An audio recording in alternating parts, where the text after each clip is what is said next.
जी, ये वीडियो है is basically about total differential coefficient. ठीक है ना। टोटल डिफरेंशियल मतलब कि ओवरऑल जो इफेक्ट आ रहा होता है वेरिएबल्स के इंडिविजुअल चेंजेस की वजह से। ये वीडियो भी कनेक्टेड है या टॉपिक कनेक्टेड है जो मैंने पीछे आपको टॉपिक बताया था, दैट इज़ पार्शियल डिफरेंशियल का। ठीक है ना। जो पार्शियल डिफरेंशियल यानी कि अगर एक इक्वेशन है जिसमें आपके पास दो या दो से ज़्यादा वेरिएबल्स मौजूद हैं, तो उसमें जो फंक्शन जो भी आपके पास है, जैसे समथिंग लाइक दिस, कोई फंक्शन है जिसमें आपके पास दो या दो से ज़्यादा वेरिएबल्स हैं, दो भी हो सकते हैं या फिर तीन भी हो सकते हैं। ठीक है ना। तो इन वेरिएबल्स को जब हम एक्स को डिफ्रेंशिएट करेंगे या इसका रेट ऑफ चेंज मालूम करेंगे keeping y and z constant, फिर वाई का मालूम करेंगे keeping x and z constant and so on. तो इस इफेक्ट का जो टोटल इफेक्ट जेड पर आएगा ना, उसको हम कहते हैं टोटल डिफरेंशियल कोफिशिएंट। ठीक है। let z be the function of the two variables x and y, then the total differential coefficient is, वो कैसे होता है, dz is curly z upon curly x, यानी कि यूँ कह लें जो change in z upon change in x into dx। अब इनमें और इसमें थोड़ा सा फ़र्क आ जाता है। dx बेसिकली आपको ये बताता है what's the difference between the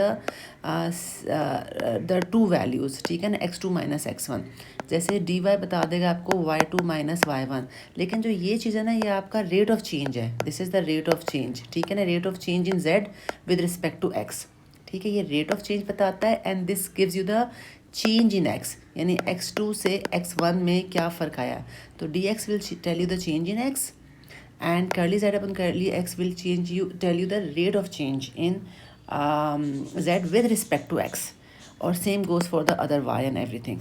फिर अगर मेरे पास दो से ज़्यादा वेरिएबल्स हैं, तीन है, तो वही कहानी आपकी किसके लिए हो जाएगी, तीन वेरिएबल्स के लिए। अगर तीन वेरिएबल्स आपके एक्स वाई जेड है, तो फंक्शन को मैं अगर डब्ल्यू रिप्रेजेंट कर रही हूँ, तो total change in W will be this thing. ठीक है। Let's see this more in the example. अच्छा, एग्जाम्पल करने से पहले एक्चुअल एरर, रिलेटिव एरर या परसेंटेज एरर, बस इसमें आपसे जो पूछा जाएगा ना, जो आपको टोटल, ये जो मैंने बोला है ना अभी कि जो टोटल चेंज आ रहा है, टोटल चेंज डिफरेंशियल कोफिशिएंट है, that is a total change. ठीक है ना। तो टोटल चेंज यानी टोटल एरर कितना आ रहा है, एक्चुअल एब्सोल्यूट एरर। अगर हम एक्चुअल एब्सोल्यूट एरर को उसकी ओरिजिनल वैल्यू से डिवाइड कर दें तो वो रिलेटिव एरर हो जाता है, और अगर उसी को मल्टीप्लाई 100 कर दें तो परसेंटेज एरर हो जाता है। ये तीन फार्मूले आप याद रखिएगा। इसका कॉन्सेप्ट क्या है, वो ये कॉन्सेप्ट है। ठीक है ना। पूछा क्या जाएगा, अब हम उससे सवाल में करते हैं, एग्जाम्पल में करते हैं।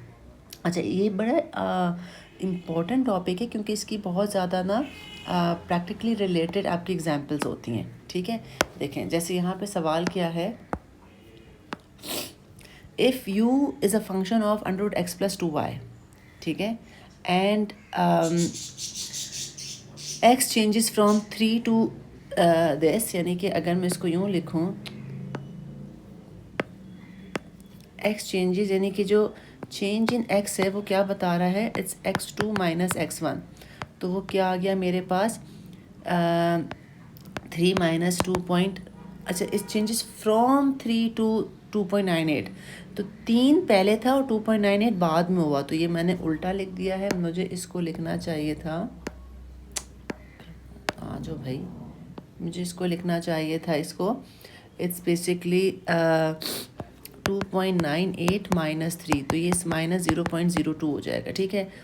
वाइल वाई चेंजेस फ्रॉम, जो वाई का चेंज है वो बता रहा है y2 माइनस y1 इज़ 0.5 से वो चेंज होके गया है 0.51 पे।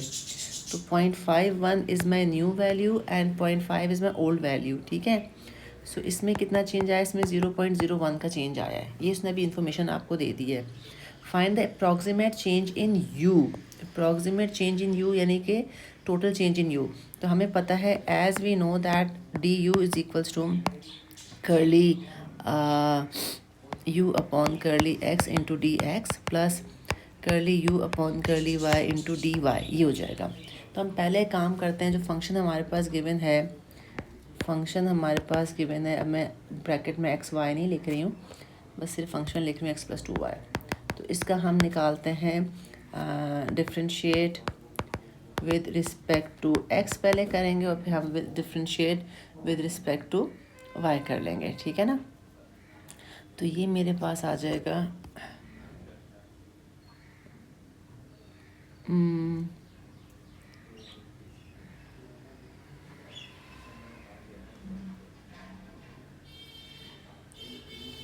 ओके, ये मेरे पास, मैं प्लस माइनस देख रही हूँ, मैंने प्लस माइनस सही किया है ना, यही आएगा।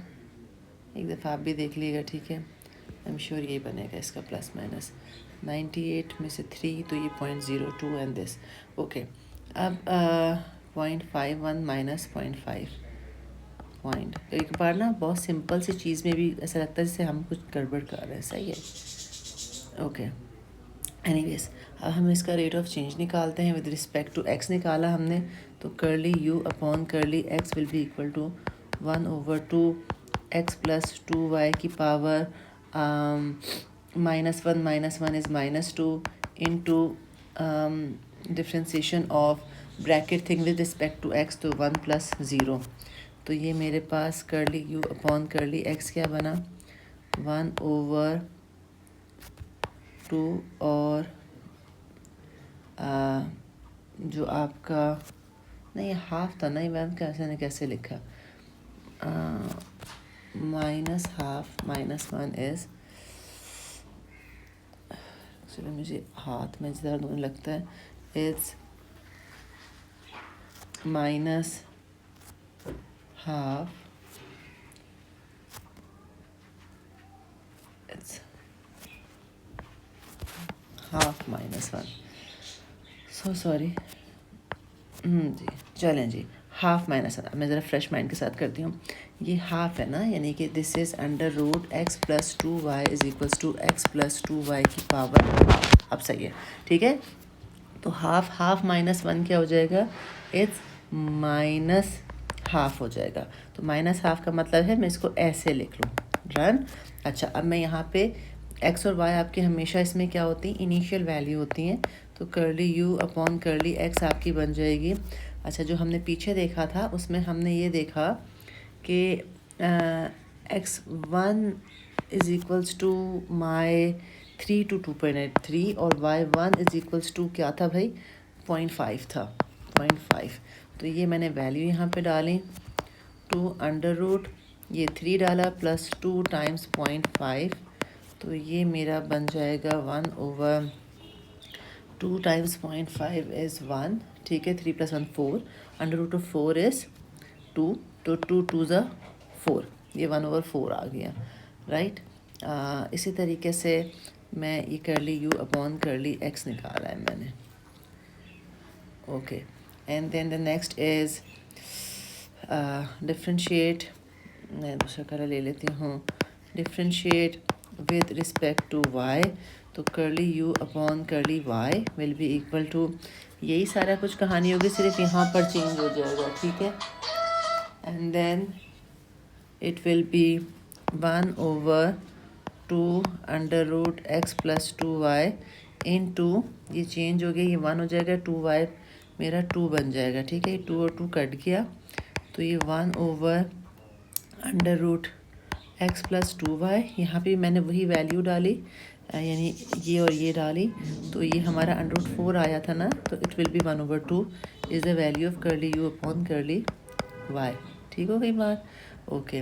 अब मैं इन वैल्यूज़ को, नहीं इसको, और एक सेकेंड ज़रा वही कलर आ जाए, ओके, इनको मैं डालूँगी अब उस मेन फंक्शन में, किसमें, जो ये वाला था, ठीक है। इसमें हम सब्स्टिट्यूट करेंगे, तो इसमें मेरे पास du will be equal to, okay, du will be equal to curly u upon curly x is 1/4 into change मेरे पास कितना आया था, चेंज इन एक्स आया था मेरे पास -0.02 आया था, और दूसरी वैल्यू आ जाएगी +1/2 into 0.01, right. So just calculate it and you will get the final answer.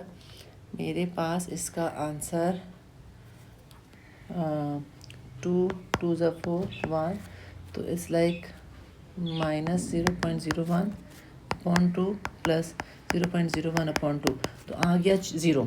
So that means कि ओवरऑल जो चेंज आ रहा है ना, 0 आ रहा है, हैंस देयर इज़, है बड़ा शौक है मैं भी साफ साफ लिखूं लेकिन गड़बड़ हो जाती है। Hence there is no change, is no change in u, ठीक है ना। यानी ये बिल्कुल पता है, इस तरह से आपको मैं चीज़ समझाऊँ बताना क्या चाह रहा है कि क्यों नो चेंज इन यू का क्या मतलब है। जैसे मैं आपको सिंपल सी एग्जांपल देती हूँ कि मैंने एक ये बनाया रेक्टेंगल, ठीक है ना। इस रेक्टेंगल में मैंने कहा कि ये है मैं ऐसी वैल्यू लूँ 5 ले लेती हूँ, 2 ले लेती हूँ। एरिया कितना है? 10 है, ठीक है ना।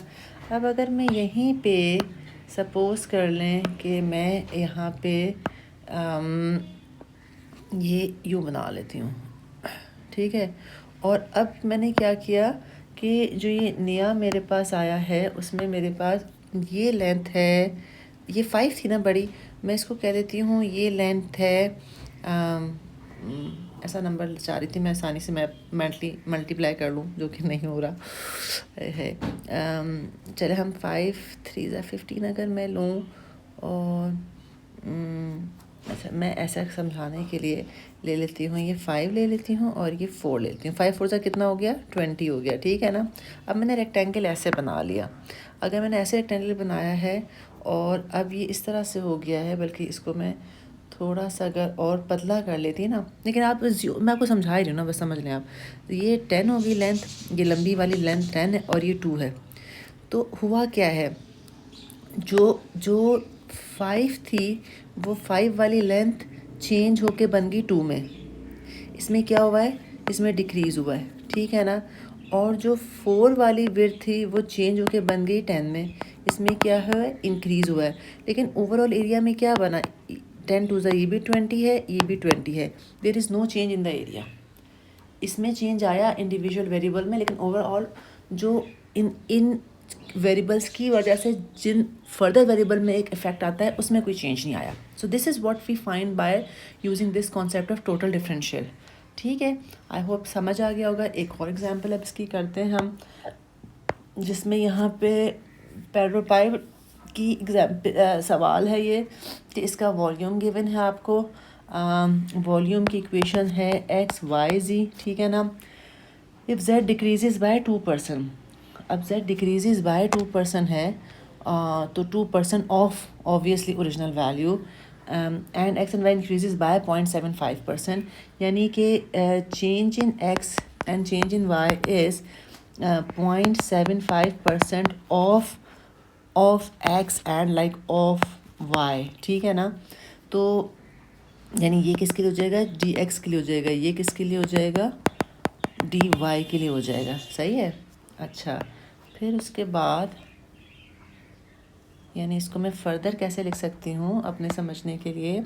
It's d x equals to 0.75% का मतलब हुआ 0.0075x, और डी वाई का मतलब हो गया 0.0075y हो गया। और इसी तरीके से z के लिए उसने 2% डिक्रीज़ बोला है, तो डी जेड मेरा हो जाएगा 2% का क्या मतलब हो गया? 0.02 ऑफ z। चूँकि डिक्रीज़ है मैं यहाँ माइनस लगाऊंगी, ठीक है ना। और इंक्रीज से दोनों प्लस हो गए। अब मैंने वही तीनों का कर्लीज निकालना है, तो हम 1 बाय 1 निकालते हैं। Curly v upon curly x मेरा हो जाएगा x 1 हो जाएगा, बाकी y z हो जाएंगे। और जब मैं इसमें वैल्यू डालूँगी curly v upon curly x, तो इसकी वैल्यू अच्छा इसकी वैल्यू अभी रहने दें, ठीक है। अब आपको आखिर में बताती हूँ इसकी, क्योंकि मेरे पास इनिशियल वैल्यू और एंडिंग वैल्यू नहीं है ना, ठीक है। फिर उसके बाद हम curly y v upon curly y करेंगे तो एक्स जेड हो जाएगा, और जब हम curly v upon curly z करेंगे तो एक्स वाई हो जाएगा, सही है। अब आप देखें जो आपके पास वो था हमारे पास d z is curly z upon curly x into, नहीं सॉरी ये तो जी नहीं है, वी है ना, वी है ये, कर्ली वी कर्ली, ठीक है ये वी है।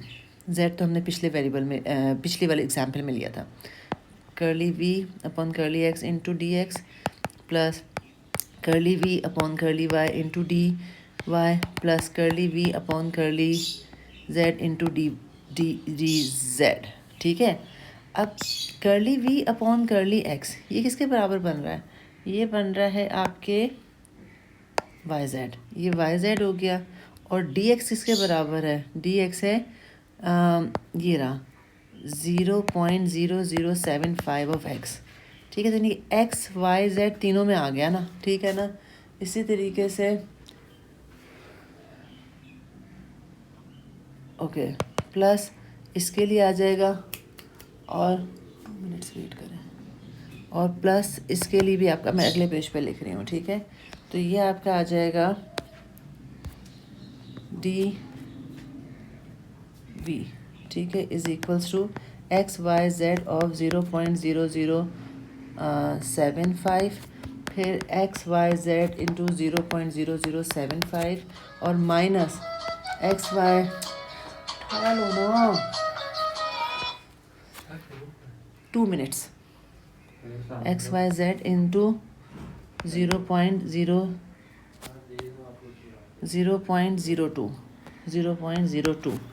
ठीक हो गई बात। ओके अब आपने इसको जो है एक्स वाई जेड तीनों में से कॉमन ले लिया, तो आपके पास क्या बचा? 0.0075 plus 0.0075 minus 0.02, so d v is equals to आपका आ जाएगा minus 0.005 x y g, right. So आपसे पूछा था इस सवाल में कि find the percentage error. Percentage error का क्या मुराद है?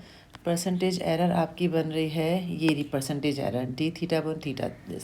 सो हमारे पास यहाँ पे सवाल में हो जाएगा d v upon v into 100% is the percentage error, ठीक है। तो डी वी मेरे पास आ गया minus 0.05 x y z, v मेरे पास क्या है?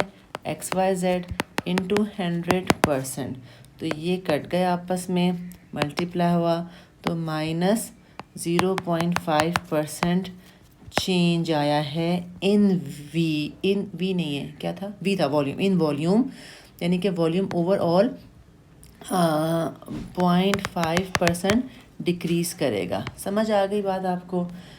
I hope it's all clear. Example 3 देख लें, it's a very good important example, क्योंकि बड़ा अच्छा प्रैक्टिकल एग्जाम्पल कवर कर रही है ये आपको सरफेस एरिया गिवन है और आपसे कोन का, ठीक है ना। और आपको कहा है कि रेडियस जो है 6 सेंटीमीटर से जो है वो 1% जो है उसमें radius is 6% with an accuracy 1% and height is this, ठीक है ना। इफ़ इट्स ये इन्फॉर्मेशन गिवन है, तो यहाँ से हमने डी आर और डी एच बिल्कुल ऐसे ही निकाल लिया, क्योंकि इट्स 1% ऑफ आर है and this is 0.25% of h है।